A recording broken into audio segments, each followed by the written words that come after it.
정치 현안에 대해 깊숙이 분석해보는 박형준의 정세 함수풀이 시간입니다. 네, 박형준 전 국회 사무총장과 함께합니다. 안녕하십니까? 안녕하세요. 안녕하세요. 네.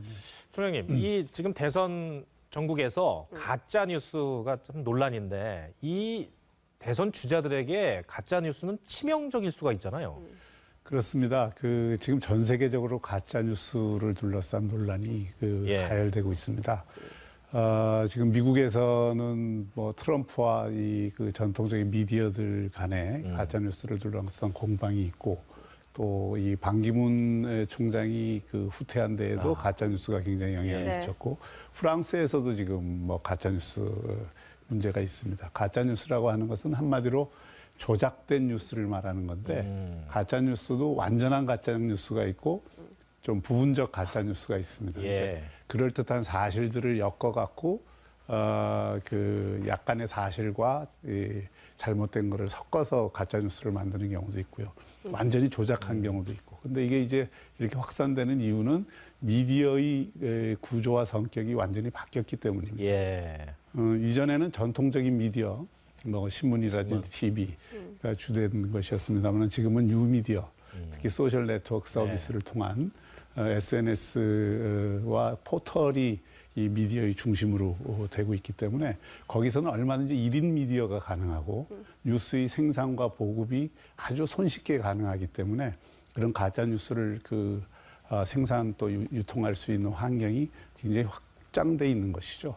거기다가 이제 여러 가지 정치 문화라든지 또 잘못된 인터넷 생태 환경, 이런 것들이 이런 가짜 뉴스에 대한 유혹을 강화하고 또 굉장히 많이 유통되는 것을 볼 수가 있습니다. 총장님 말씀대로 이 반기문 전 총장도 이 가짜 뉴스의 논란의 중심에 섰었습니다. 이 대선 불출마 선언 당시의 발언 함께 들어보시죠.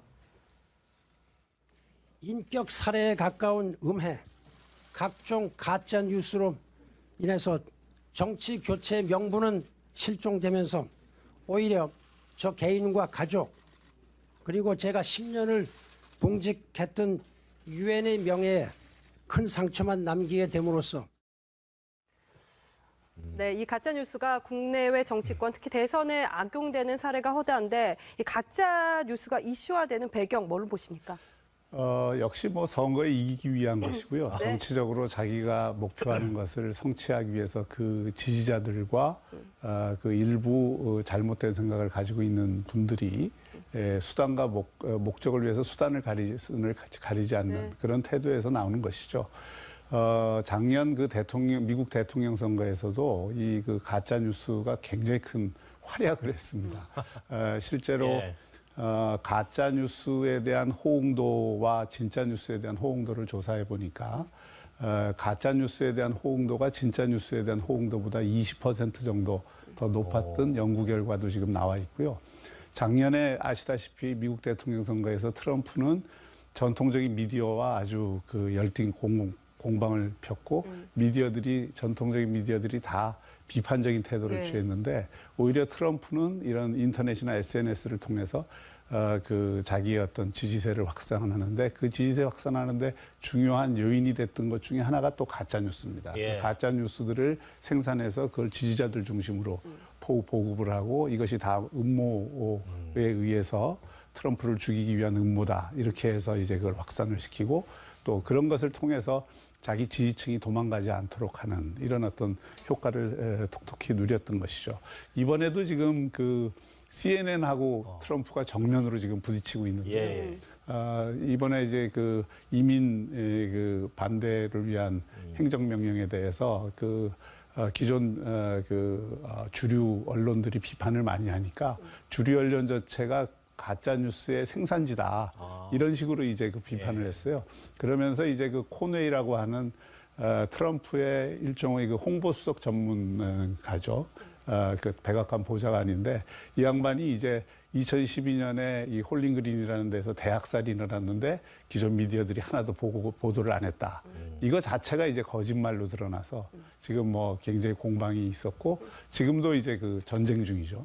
또 그 외에도 뭐 지금 여기 나오는 것처럼 힐러리가 아동 성매매 조직을 운영했다든지, 또는 뭐 프란치스코 교황이 트럼프를 지지했다든지 하는 이런 가짜 뉴스를 통해서 상당한 정도 선거에 영향을 끼치고 또 그것으로부터 이익을 받았죠.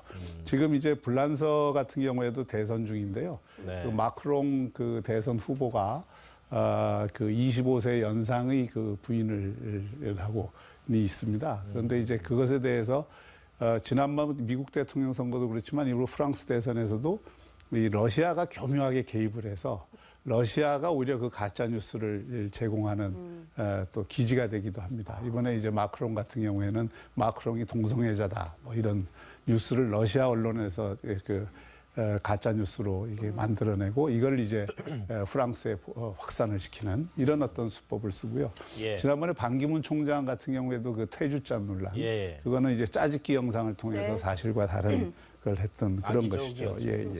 예. 그래서 이 가짜 뉴스에 대해서 이것을 어떻게 대응하고 또 이 문제를 사회적으로 어떻게 처리하느냐가 네. 정치적으로도 큰 영향을 주지만 그 우리 사회의 어떤 소통 문화를 얼마나 그 긍정적으로 바꿀 수 있느냐 하는 부분에 있어서도 중요한 하나의 이제 요소가 되고 있습니다. 네. 전 세계적인 현상인 것 같은데 우리 한국 상황을 조금 더 좀 들여다 보겠습니다. 이 정치권에 한정되지 않은 것 같아요. 이 가짜 뉴스가. 그렇습니다. 예. 전반적으로 광범위하게 퍼지는 것 같습니다. 예. 지금 포털에서 보면 여러분들이 이 포털에서 가장 앞으로 나오는 거, 뭐 실시간 검색이라든지 또는 뉴스에 있어서 앞으로 나오기 위해서는 클릭 수가 높아져야 되잖아요. 클릭 수가 높아지기 위해서는 가능한 한 자극적인 제목을 달고 또 자극적인 내용을 가져야 됩니다. 그래서 이제 그런 걸 노리고 이 가짜 뉴스를 생산을 하죠. 그래서 서구에서는 되게 가짜 뉴스를 광고 같은 수익을 노리고 이제 클릭 수가 높아지면 광고 수익이 높아지니까 가짜 뉴스를 생산해서 일시적으로 많은 사람을 들어오게 해서 광고 수익을 높이는 뭐 이런 경제적 수단으로도 사용을 하는데 우리는 이제 포털이 무료로 제공이 되기 때문에 네. 그런 것보다는 오히려 이 정치적인 목적을 위해서 이런 가짜 뉴스를 만드는 경우들이 상당히 있고 최근에 이제 문제가 이슈가 되고 있죠. 네. 말씀하셨다시피 가짜 뉴스 같은 경우는 제목부터 굉장히 확 끌어들이는 맛이 있기는 합니다. 그렇다면 그 시민들이나 네티즌들이나 가짜 뉴스에 왜 현혹이 된다고 보십니까? 저는 이제 일단 우리 그 사회든 또는 그 지구촌 사회가 전체적으로 그 삶의 질이 높아지려면 이게 서로 열린 사회가 돼야 되고 그 소통과 공감이라고 하는 것이 굉장히 중요한 가치가 돼야 됩니다. 사람들이 다 그렇게 얘기는 하는데 실제 이 인터넷 생태 환경에서 이루어지는 소통은 그런 어떤 열린 소통이라기보다는 폐쇄적인 소통이 훨씬 많고요.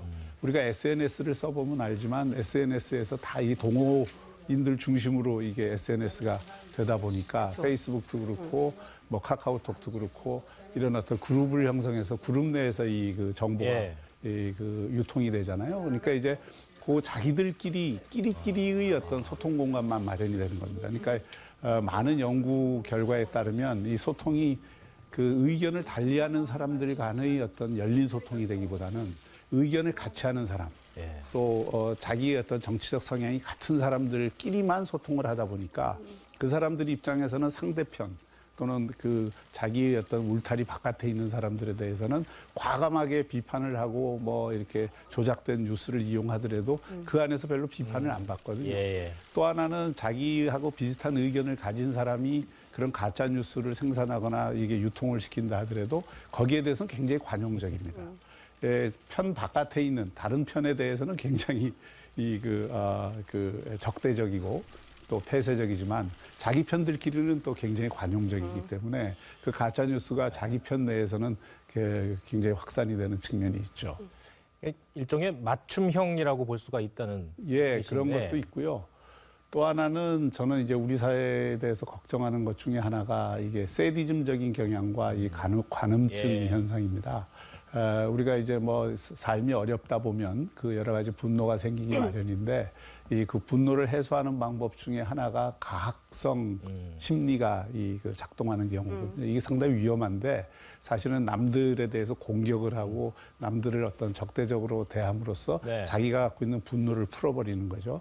이런 가학성 심리가 이 세디즘이라고 하는데 그게 작용을 할 때 이런 어떤 이 폐쇄적인 끼리끼리 소통이 강화되고 또 편가르기 소통이 강화되고요. 또 하나는 이제 우리 사회에 널리 퍼져 있는 이 관음증 현상입니다. 남의 부정적인 요소를 들여다보기를 좋아하고 그것을 드러내면은 사람들이 몰리는. 그러니까 알게 모르게 우리가 그런 요소가 완전히 없어질 수는 없지만 그런 게 지배적이 된다 그러면 우리 사회의 신뢰 자본이나 또는 열린 소통이나 공감의 가치나 이런 어떤 서로가 이렇게 협력을 하는 콜라보레이션이라고 하는 그런 어떤 가치는 향상되기가 상당히 어려운 것이죠. 예. 그 마지막으로 오늘 주제에서 어쩌면 가장 중요한 얘기가 될 수도 있을 텐데 대선 주자들로 좀 한정을 지어보겠습니다. 네. 이런 가짜 뉴스 때문에 피해를 본단 말이죠. 네. 대선 주자들이. 근데 법적 대응을 하다 보면 이미 피해는 다 본 상황입니다. 그렇다면은 이 각 캠프, 각 주자들이 어떻게 대처를 해야 될 것인가? 굉장히 어려운 문제입니다. 예를 들어서 가짜 뉴스가 생산이 돼서 한번 확산이 되고 나면 그 다음에 그게 아니라고 아무리 주장을 하더라도 이미 사람들은 믿고 싶은 것만 믿습니다. 우리 뇌나 눈이 모든 거를 이렇게 공정하게 보는 것 같지만 사실은 굉장히 편협되게 봅니다. 콜럼부스가 아메리칸 대륙 앞에서 보름 동안을 배를 대기를 하고 있었는데 인디언이 그 배를 몰라요. 배를 본 적이 없기 때문에. 그래서 우리가 보고 싶은 것만 보고 봐왔던 것만 보거든요. 그러니까 사람들이 가짜 뉴스를 한번 접해서 이 가짜 뉴스가 진짜라고 한번 믿으면 그게 가짜 뉴스가 밝혀져도 그거를 정정을 하지 않아요. 그래서 이런 문제 때문에 이제 지금 선관위도 그렇고 여러 가지 어떤 법적 규제를 대폭 강화하려고 하는데 지금 법률적으로 미비한 점이 대단히 많습니다. 또 인터넷 포털에서의 여러 가지 어떤 오보나 이 가짜 뉴스 또는 왜곡 보도 이런 거에 대한 처벌이 대단히 약하기 때문에 이런 게 있고요. 또 하나는 우리의 이제 댓글 문화 자체가 이미 각 캠프별로 댓글 부대를 조직을 해서 사실은 댓글이 굉장히 많은 사람들이 하는 것 같지만 사실 소수의 사람들이 집중적으로 하는 것이거든요. 그러다 보면은 댓글 문화 자체가 서로 비방을 하고 욕을 하고 이런 것으로 중심적으로 이루어져 있기 때문에 그 안에서 또 이 신뢰가 깨지고 서로 간에 갈등이 강화되는 측면이 있습니다. 그래서 이 부분을 해소하기 위해서는 정말 정당 차원에서 자기 대선 후보들이 아무리 승리도 좋지만 이런 가짜 뉴스를 통해서 이익을 보려고 하는 그런 어떤 태도를 우선 불식하는 게 필요할 거고요. 그다음에 이제 법적 제도적으로도 이것을 좀 규제를 대폭 강화할 필요가 있습니다. 알겠습니다. 총장님 오늘 분석 잘 들었습니다. 네네. 고맙습니다. 고맙습니다. 네.